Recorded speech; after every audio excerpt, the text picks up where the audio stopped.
تو این ویدیو قراره با هم دیگه در مورد بهترین روش یادگیری دیجیتال مارکتینگ صحبت کنیم. دیجیتال مارکتینگ متغیرهای بسیار زیادی داره. همین موضوع باعث میشه افرادی که به تازگی وارد دنیای دیجیتال مارکتینگ میشن در بین این متغیرها غرق شن و در عمل اون راه بهینه، اون راه کارآمد رو گم کنن.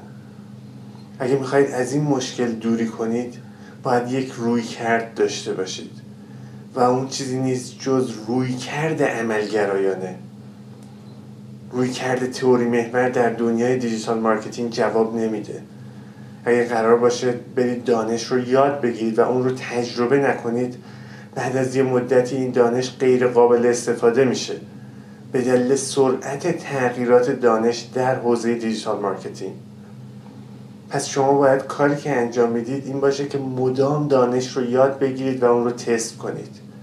باید دانش رو از منابع معتبر یاد بگیرید، اون رو پیاده سازی کنید، تجربه کنید و بهبود ببخشید و مدام این کار رو تکرار کنید. با این روی کرده که میتونید به دستاوردهای بزرگ برسید. امروز دیگه میتونیم بگیم دانش به تنهایی هیچ ارزشی نداره. یه زمانی برای به دست آوردن یک دانش تخصصی یک نفر مجبور بود به یک کشوری بره و در یکی از کتابخونه‌های اون کشور یک نسخه کتاب پیدا کنه و اون رو یاد بگیره. اتفاقا این شخص خیلی مورد توجه قرار می گرفت به دلیل اینکه در اون زمان کمبود دانش وجود داشت، کمبود دستیابی به دانش. اما امروزه این موضوع هیچ ارزشی نداره به دلیل اینکه دیگه محدودیت دسترسی به دانش وجود نداره. شما با یک گوگل کردن ساده به هر دانشی که مد نظرتون باشه میتونید به راحتی دست پیدا کنید. پس چیزی که امروز ارزش پیدا میکنه ترکیب یک دانش خوب با یک تجربه خوبه. اسمشو میتونیم بذاریم بینش. ترکیب دانش و تجربه چیزیه که ما توی دیجیتال مارکتینگ به اون احتیاج داریم. ما باید توی دیجیتال مارکتینگ به بینش برسیم تا بتونیم واقعا برای کمپانی‌ها ارزشمند باشیم، بتونیم واقعا سودآوری اونا رو افزایش بدیم. پس برای موفقیت در دیجیتال مارکتینگ از تفکر بیش از حد پرهیز کنید.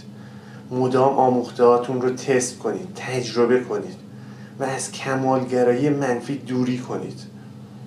اگه در ابتدای این مسیر هستید فقط اون چیزهایی که یاد میگیرید رو پیاده سازی کنید و از خطا کردن نترسید.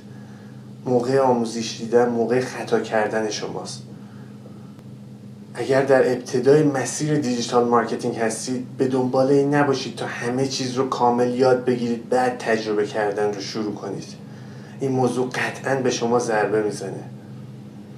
فقط از اونجایی شروع کنید که علاقه‌مند هستید. طبیعتاً برای اجرای موفق یک کمپین دیجیتال مارکتینگ سلسله مراتبی وجود داره. قسمت‌های مختلفی وجود داره که باید همه اینها انجام بشه، مثل شناخت مخاطب هدف، ساخت پرسونا، ساخت کمپین، محتوای ارزشمند و بسیاری از گزینه‌های دیگه که با هم اونا رو بررسی می‌کنیم. ولی شما درگیر این موارد نشید در هنگام آموزش. از اونجایی شروع کنید که علاقه‌مند هستید. طبیعتاً در عمل با مشکلاتی برمیخورید.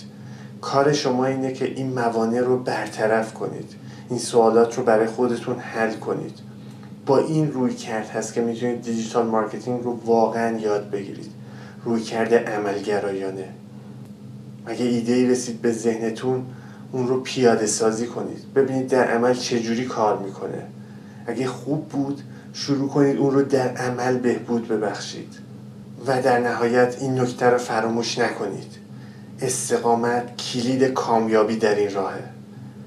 این مسیر به هیچ وجه آسون نیست. نتایج به صورت آنی ظاهر نمیشن.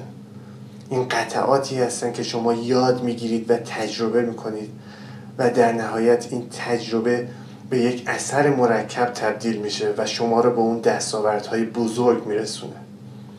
دستاوردهایی که شاید خود شما رو حیرت زده کنه. دستاوردهایی که باعث میشه با هر بیزنسی بتونید همکاری داشته باشید. فرقی نمیکنه در کدوم کشور، با چه زبانی، چه کمپانی باشه.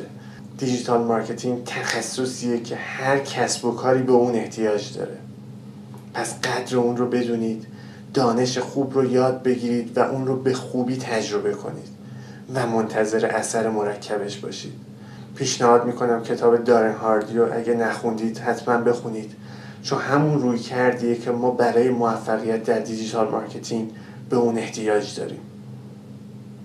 فرزاد اسماعیلیان هستم. ممنونم که در این مسیر همراه من هستید.